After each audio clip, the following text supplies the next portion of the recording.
So we're here in the Senate with members of the group Doctors Against Genocide. They've come from all over the country. Immediate ask is for the release of Dr. Abu Safiya, who might be being tortured as we're speaking right now. We don't even know where he is. And calling for the release of all the healthcare workers who are being illegally detained in Israel. And then on the larger issue, of course, calling for an end to U.S. funding for the genocide in Gaza. So we're really honored and delighted to be with the doctors today. On December 27, Gamal Adwan Hospital was attacked. The facility was set on fire. Healthcare workers and patients were murdered, and survivors were forced to flee on foot. Dr. Abu Safiya, despite his own injuries and the recent loss of his young son, refused to abandon his patients.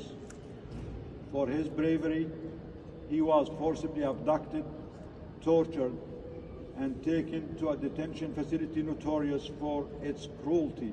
This is not just about Gaza. It's about the global failure of governments, institutions, and leaders to uphold the sanctity of life.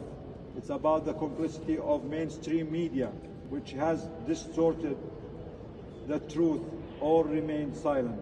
It's about the silence of major medical institutions, organizations like the American Medical Association and the American Pediatric Associations, who prioritize profit over principle and life.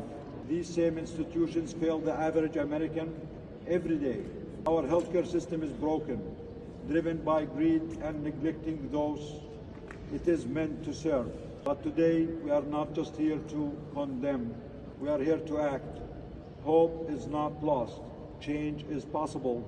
We demand the immediate release of Dr. Hussam Abu Safiya.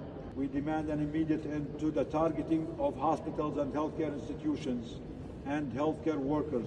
These spaces must be protected under all circumstances. We demand a full arms embargo on Israel and end to the billions of dollars being funneled into the destruction of Gaza. We demand the deployment of humanitarian aid and peacekeeping forces to protect the children, the healthcare workers, the civilians, and the hospitals. Finally, we call on the American people to join us. This is not just about Gaza.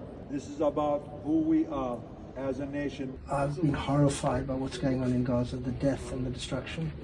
There's a genocide occurring right now that America is funding, essentially. There's no need to drop bombs on a tiny enclave called Gaza, where it's quite impossible to prevent civilian loss of life. Tens of thousands of children have been killed in this war, so there needs to be a ceasefire, and America needs to stop providing arms to continue this war.